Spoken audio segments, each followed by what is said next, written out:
Hello there, friends and neighbors. This is me, Stella Hendricks. Thank you so much for coming back to my channel.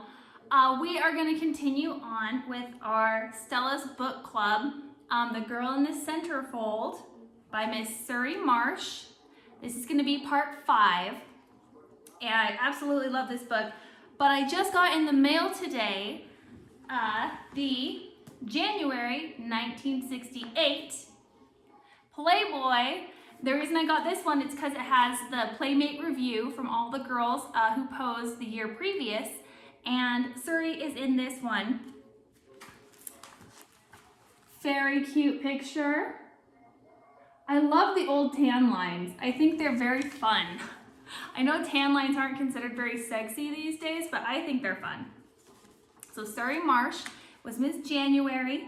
Playmate Surrey Marsh kept up with her door bunny and gift shop duties at the New York Playboy Club for a few months after her gatefold appearance, and then obtained a club leave absence to devote all of her time to fashion modeling and the many requests to be the girl in East Coast Playmate promotions.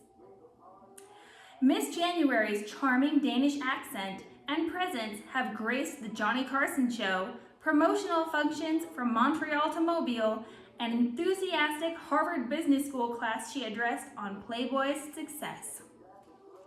So I thought that was also particularly interesting because they said in here to devote all of her time to fashion modeling and to the many requests that she be the girl in East Coast Playmate promotions. I feel like it can't be a total coincidence that the name of the book, the name of the book that she wrote was The Girl in the Centerfold. So I thought that was very interesting. We'll keep that there so you can remember. And the next time we do a Playboy review, we'll review this one. It will be marvelous. Okay. So as always, I'm not reading the entire thing. I'm reading excerpts only. I really encourage you to buy this book, read it, and form your own opinions. These are only my perspectives and opinions, and I would love to hear yours. Oh, my Bluetooth just turned off. Scared the bejesus out of me.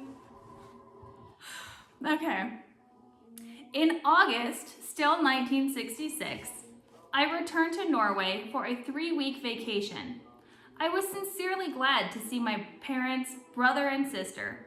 I told them a lot about America, but a little of what I had been doing. I did have one conversation with my sister. I hardly said that I had done it, but I told her American girls posed nude for magazines and asked what she thought. She was shocked, but thought it would be a gas. Late in the month, I reported back at the Playboy Club for work. As some ruler and other demands, I went to see the bunny mother. I stuck my head in her office. Hi, I'm back. When do I start work?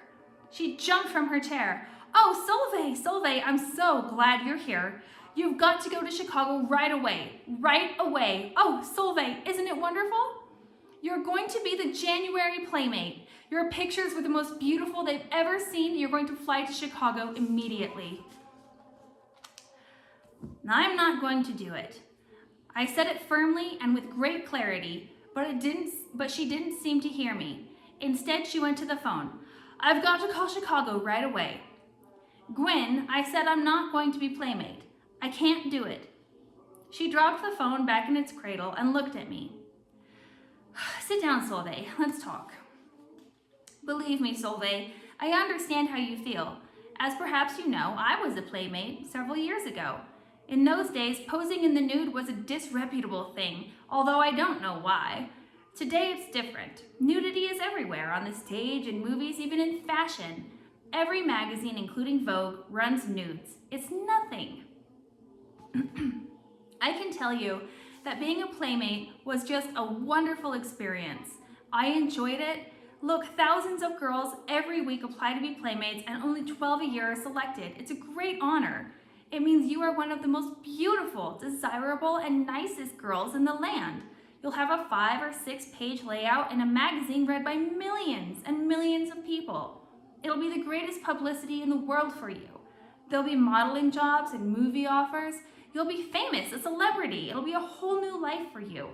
And you'll be paid $5,000 for doing it. Think of it. That's a lot of money. Besides, it'll be great fun. You'll stay at Mr. Hefner's mansion in Chicago. You've never seen any place like it. It's the greatest. There's an immense pool with a waterfall, anything you want to eat at any hour. And as she went on and on to describe the joys of Hefnerland, I tuned her out. I had to think. I said I'd never do it, absolutely. Yet I had done it with Pompeo Posar, but somehow that was different. I hadn't wanted to, I couldn't help myself. And to deliberately do it was something else. And yet, deep down, I wanted to do it. I wanted the excitement, the adventure, I wanted the recognition. Oh, to have my picture in a big magazine like Playboy, to be known, recognized, famous. Oh, you'll have so much fun, Solveig. It'll be the most thrilling adventure of your life. I looked deep into her eyes, appealing to her for help. Do you really think I should do it? Her gaze never wavered. Yes, Solveig, I do. I really do. I'm gonna make the call now, Solveig. It was a statement, not a query, and I knew it was my last chance. I had to say no, now or never. I said nothing. She picked up the phone and dialed Chicago. When I left Gwen's office, I discovered my selection as a playmate was already common knowledge among the other bunnies. I was besieged. How wonderful, Solveig! Aren't you the lucky one? It'll be just like being in the movies. Remember me when you're famous. I talked to a dozen or more girls and only got one negative vote. That bunny said she'd never do it, but gave no reason. I still had doubts, or rather, fears. I had no conception of negative consequences. What might happen to my picture and the reaction of men who saw it never entered my head. My parents would be shocked and disappointed, but the doubts, the fears were quickly drowned. This is America. America is different. The thing to do in America, and now I live in America. Then followed the excuse, which silenced all doubt. If I'd stayed in Norway, I'd never do it. But in America, it was the thing to do. I still think there's a lot of truth to it.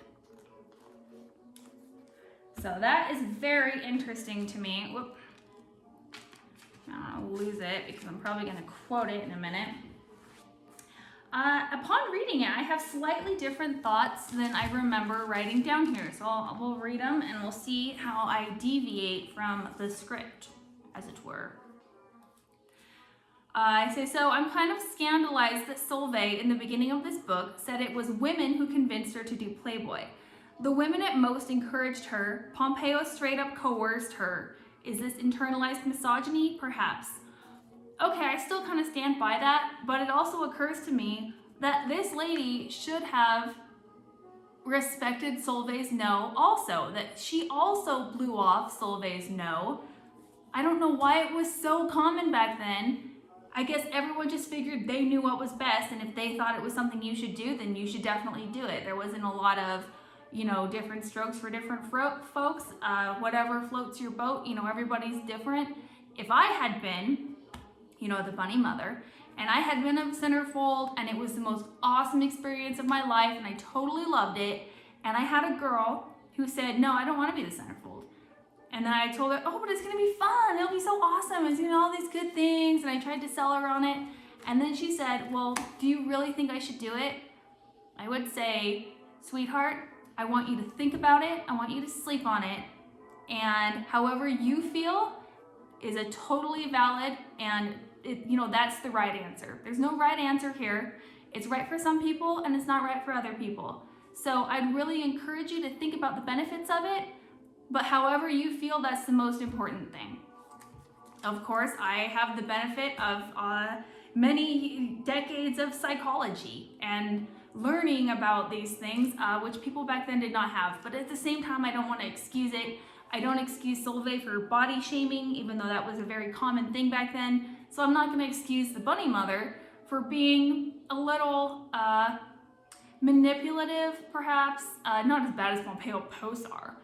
But for not listening in the way that perhaps she should have, and that's something we can learn from this narrative, I think.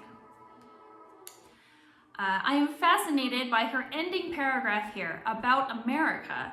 It seems to me that America, to Solveig, is a place where she can make her own life, to set her own rules, apart from what her parents and Norway might say. She wants to do these things, but also she feels bad for wanting to do these things. She's clearly a very conflicted young lady. I think I definitely understand that. I think most of us were kind of in a headspace similar to that when we were in our teen years. And I just adore that America is this symbol today too, but certainly it was more back then, this symbol of reinvention. I think some people look at America the way that I looked at Las Vegas, this land of opportunity and reinvention and, like the Wild West. It was just the Wild West. And, some people are not into that, and some people would die for that. And I'm definitely pro Wild West, pro America. I love these ideas, I guess, that what America stands for. And it makes me so happy that that's how Solveig saw America, as this place to kind of rewrite the rules. She's very conflicted, and I think that she's such an interesting character. Sometimes I think she's so right on, and I totally agree with what she's saying. Other times I think, oh girl, you're being so misogynistic. This is such an old-fashioned, terrible, sex-shamey idea. And then other times I'm like, oh, Pompeo Posar, how dare you disrespect this girl? And I get really defensive of her. Oh, it's such an interesting read. Friends, you have to get this book. It's so interesting. I love it.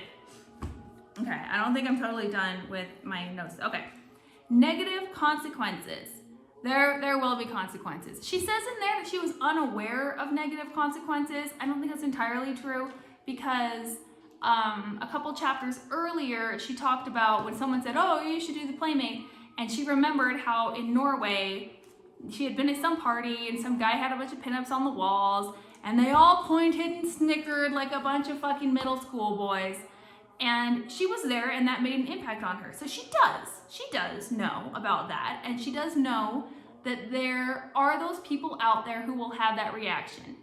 Honestly, fuck those people, in my opinion.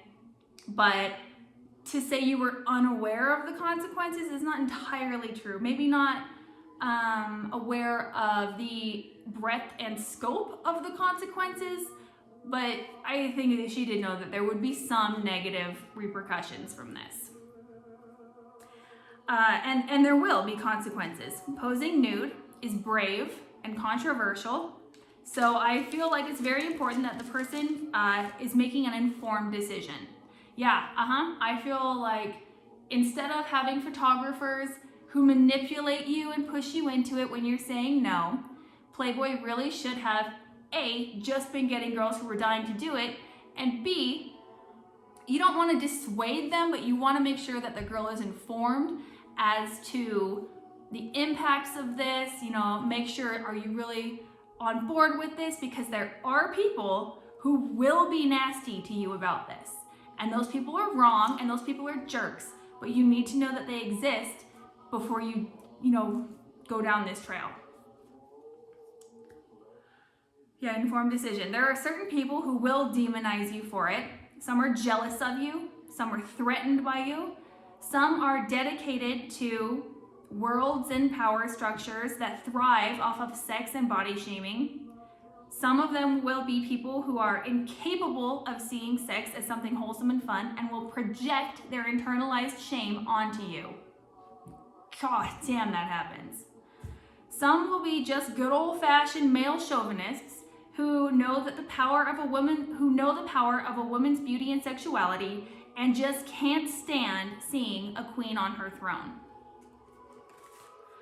That happens also very frequently, I think. One reason that I love Playboy and I love the pinups and I love the nude photography in general is that I really feel like one of the strongest natural strengths of women is our beauty and our sexuality. And there are power structures in existence, patriarchal in nature, no doubt, that really thrive off of the idea of sex being a dangerous and taboo thing for women to enjoy, for women to undertake, and certainly for women to have power and choice over. And even though, this is another reason I love nude photography, is that women's bodies are not inherently sexual. Our naked bodies are just bodies. And just because a woman is naked, it doesn't mean that anything sexual is going on. But that's kind of our cultural norm right now. And I think it's weird. I mean, it's our norm right now. And back, in the years past, it certainly would have been just all the more so along that mind frame. So I think these girls just had so much courage. I really look up to them. But that's also the girls who made an informed decision about what they were doing. Girls like Solveig, I feel so sad for, and so protective of, and so outraged for, that they were taken so advantage of when there were other people who would not have had this negative experience. It's so frustrating. She's such an interesting girl. I really recommend this book. It's great for thought-provoking conversations. It's really good, I think, no matter what your views are, to challenge your views and to open yourself up to different perspectives from different people. It's really been an interesting and wild ride to listen to her story. Very cool. I'm very grateful for this book. Again, it's The Girl in the Centerfold by Surrey Marsh, and I really feel like I'm learning so much from it. And it's very well written too, because if you want to kind of get the feel for what Playboy was like at the time, I'm super obsessed with Playboy. I love especially the Playboy clubs, and her talking about, the decor and the atmosphere and the entertainment of that. I'm very escapist, I'm very hedonistic, I confess. And those parts of the book are so entertaining and so, they paint this beautiful picture. They're wonderfully illustrative of this world that I'm fascinated by, and I just love it. Sometimes I agree with her, sometimes I disagree with her, sometimes I think she's got great reasoning, sometimes I think she's being a little hysterical, or maybe, wanting to see things from one perspective or another. But it's been a really interesting book, and I can't believe how short this video is. I thought that I had so much more to talk about, but that was a really short chapter actually, so I guess I'll forgive myself this time, if you will. Okay, friends and neighbors, happy Halloween. It is still Halloween, and this video was so short that I think I might make another one.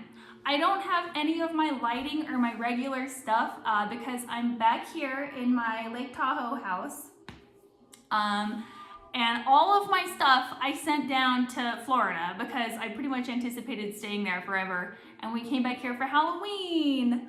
My favorite auntie, who is also my mother figure, she throws an epic Halloween party every year. So we came up here to join her for that, and it was super awesome. But then I realized, well, dang, I forgot all my stuff for making videos.